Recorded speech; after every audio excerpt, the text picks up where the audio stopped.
शोवेज बातें सुन लेता है अनाबिया की और एकदम से हैरत ज़दा हो जाता और कहता है, अनाबिया, ये तुम किस लहजे में अपनी माँ से बात कर रही हो? मुझे तो कुछ समझ नहीं आ रही। जिसको सुनकर वो कहती है, ऐसा कुछ भी नहीं है। भाई देखो, वो तुम्हारे बारे में बातें कर रही थी ऊटपटांग, और ये बात मुझे बिल्कुल भी गवारा नहीं कि तुम्हारे बारे में कोई फजूल बात करे। तो बस समझो कि मैंने इसीलिए ये सब कुछ किया है। तो बेहतर यही है कि अब इस बात को यहीं पे तय कर दो। लेकिन जी, आप देखेंगे कि उसकी माँ फिर दोबारा से उसको कॉल कर देती है और चीखती चिल्लाती है और कहती है कि तुम्हारा दिमाग खराब हो चुका है। तुम्हें क्यों समझ नहीं आ रही कि मैं काफी परेशान हूँ तुम्हारे लिए? घर में एक वावेला सा मच चुका है। तुम्हारे बाबा साहब ने घर में सबका जीरण अदा कर दिया है, लेकिन तुम्हें रत्ती भर किसी बात का फर्क ही नहीं पड़ा। जिसको सुनकर वो आगे से कहती है कि वाकई में मुझे किसी बात का कोई फर्क नहीं पड़ा।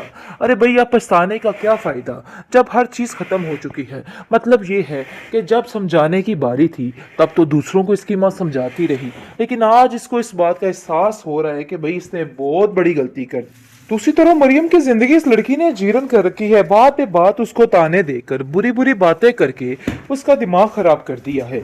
वो भी इस कदर परेशान है कि अब सीधी उसकी माँ के पास चली जाएगी और कहेगी, आप अनाबिया को समझाती क्यों नहीं है? आखिर कब तक ये हरकतें करती रहेगी? कब तक ये दूसरों की जिंदगी खराब करती रही थी? जब तक मैं इधर थी तब भी मुझे सुकून का सांस इस लड़की ने नहीं लेने दिया, लेकिन मजीद अब इसकी हालतें काफी बदतर होती चली जा रही हैं। जिसको सुनकर उसकी माँ कहती है कि बात तो तुम्हारी ठीक है मरियम, लेकिन मुझे भी बताओ कि मैं आखिर क्या करूं। लेकिन जिसमें कसूर खाली नाबिया का नहीं है, बल्कि इसमें कसूर इस उसकी माँ का भी है, जिसने उसको हर वक्त बात पे बात पर बुरे बुरी शय देकर जो कुछ वो अपनी माँ को देखती रही, आज वो वही कर रही है।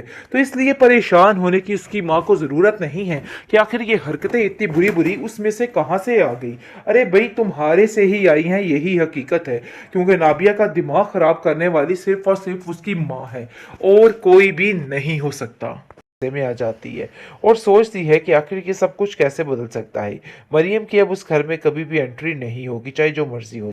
कि बाबा साहब, अब मेरे मामलात में मत बोलिए तो अच्छा है, क्योंकि आप कुछ भी नहीं जानते हैं। वो मेरे और शवेज के इस रिश्ते से काफ़ी ज़्यादा जेलस है और मैं उसको इस बात का सबक सिखा कर रहूँगी। लेकिन आप देखेंगे कि शवेज जो है, उसको भी कुछ ना कुछ समझ आ ही रही है और वो कहता है कि देखो नाबिया, मुझे तुम्हारी हरकतें कुछ समझ नहीं आती हैं कि आखिर क्या करना चाहने की कोशिश कर रही हो। क्यों तुम हाथ धो के मेरी माँ के पीछे पड़ी हो? आए दिन कोई ना कोई ऐसी बात कर देती हो जिसकी वजह से मेरी माँ का मूड काफ़ी ज़्यादा ख़राब हो जाता है। अले ये तो उनकी बहुत बड़ी मेहरबानी है जो वो हमारे रिश्ते के लिए मान चुके हैं, लेकिन वो अगर चाहें तो कुछ भी कर सकते हैं। बहरहाल, जिस परेशानी का बायस अब कोई भी कुछ नहीं कर सकता है।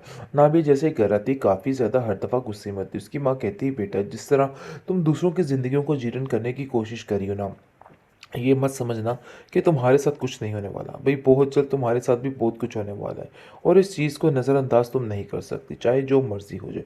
बस मैं तुम्हें यही बात समझाने की कोशिश कर रही हूँ कि अपने दिमाग को दुरुस्त कर लो। ये सारी चीज़ें मुझे बिल्कुल भी पसंद नहीं है और तुम्हें अब इन बातों को समझना होगा। तुम्हें मरियम की ज़िंदगी से दूर रहना होगा। मुझे मरियम बता चुकी है कि तुम उसकी ज़िंदगी में क्या जहर घोलने की कोशिश करी हो और मैं ये सब कुछ तुम्हें नहीं करने दूंगी।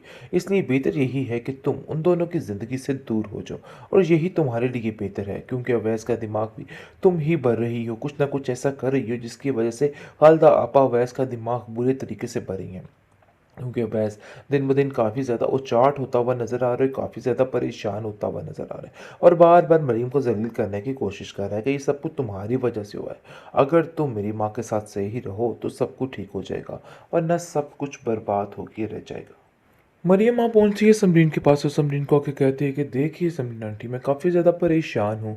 अनाबे मेरे घर में काफ़ी ज़्यादा मसले मसाइल पैदा कर रही है।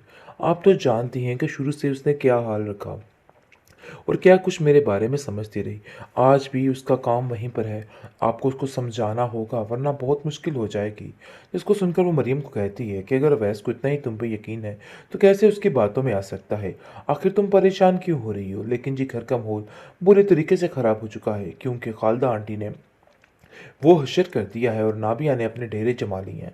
अनाबिया हर तरफ से बस मरियम को रुस्वा और जलील करने की कोशिशों में लगी हुई है। बस उसका और कोई मकसद बाकी नहीं रहा है। आप देखेंगे कि वो कहती है कि पूजान, मैं बहुत परेशान रहती हूँ आपकी वजह से, क्योंकि मैं तो मरियम को बड़े अच्छे तरीके से जानती हूँ कि वो किस किस्म की लड़की है। आपको परेशान होने की कोई ज़रूरत नहीं है, बल्कि इसका डट से मुकाबला करना आपका फ़र्ज़ बनता है। मुझे पता है ये आपको चैन सुकून से नहीं रहने देगी, लेकिन आपको अब सोचना है और चीज़ों को समझना है। ये चीज़ें आपके लिए समझने के लिए बहुत ज़्यादा ज़रूरी है। जिसको सुनकर वो कहती साफ-साफ, "हाँ भई, बात तो तुम्हारी बिल्कुल ठीक है। मुझे भी मरियम बिल्कुल भी ठीक नहीं लग रही है। ऐसा लग रहा है कि बहुत बड़ी और गहरी चाल चल रही है, जिसकी वजह से मैं काफ़ी ज़्यादा परेशान हूँ।" लेकिन मरियम सिर्फ़ और सिर्फ़ संजीदगी के साथ अपने रिश्ते को निभाने की कोशिश कर रही है। लेकिन अफ़सोस की बात ये है कि वैस भी बहुत जल्द उसी आँखें फेरने वाला है और उससे दूर होने वाला है, क्योंकि नाबिया घर में माहौल इस तरह के पैदा कर रही है, इस तरह का सारा कुछ बना रही है कि सब कुछ ख़त्म होने वाला है। पता नहीं इस लड़की को अपने घर में तो चैन नहीं है, मतलब ये कि सुल्ताना तो उसको मुँह तक नहीं लगाती और उसके आने पर इस तरह से बवेला मचा देती है, लेकिन ये लड़की दूसरों का घर बर्बाद करने पर तुली हुई है। बहुत जल्द आप देखिएगा कि ये सुल्तान ना आंटी के दिल से भी उतर जाएगी और शवेज़ के दिल से भी उतर जाएगी। लेकिन फ़िलहाल तो बात ये है कि इसने जो टेंशन डाली हुई है बेचारी मरियम के लिए, वो नाक़ाबिले बर्दाश्त है और सबको ये बात समझ आ रही है कि आखिर क्या करने की कोशिश कर रही है मरियम, जिसकी वजह से वो काफ़ी परेशान है। आप देखेंगे कि बाबा साहब जो हैं वो कहते हैं, मरियम देखो, देखो नाबिया, तुम्हारा रोज़-रोज़ उधर जाना मुझे बिल्कुल भी पसंद नहीं है। पहले तो तुमने इतनी बड़ी गलती कर दी और इतना बड़ा उनके लिए सारा कुछ ख़त्म कर दिया, बल्कि उनकी ज़िंदगी, और अब तुम कैसे उनकी ज़िंदगियों में दोबारा वापस घुस सकती हो? क्या तुम मुझे बता सकती हो? तो इसको सुनकर वो कहती है कि बाबा साहब, अब मेरे मामलात में मत बोलिए तो अच्छा है, क्योंकि आप कुछ भी नहीं जानते हैं। वो मेरे और शवेज़ के इस रिश्ते से काफ़ी ज़्यादा जेलस है और मैं उसको इस बात का सबक सिखा कर रहूँगी। लेकिन आप देखेंगे कि शवेज़ जो है, उसको भी कुछ ना कुछ समझ आ ही रही है और वो कहता है कि देखो नाबिया, मुझे तुम्हारी हरकतें कुछ समझ नहीं आती हैं कि आखिर क्या करना चाहने की कोशिश कर रही हो। क्यों तुम हाथ धो के मेरी माँ के पीछे पड़ी हो? आए दिन कोई ना कोई ऐसी बात कर देती हो, जिसकी वजह से मेरी माँ का मूड काफ़ी ज़्यादा ख़राब हो जाता है। अले ये तो उनकी बहुत बड़ी मेहरबानी है जो वो हमारे रिश्ते के लिए मान चुके हैं, लेकिन वो अगर चाहें तो कुछ भी कर सकते हैं। बहरहाल जिस परेशानी का बायस अब कोई भी कुछ नहीं कर सकता है।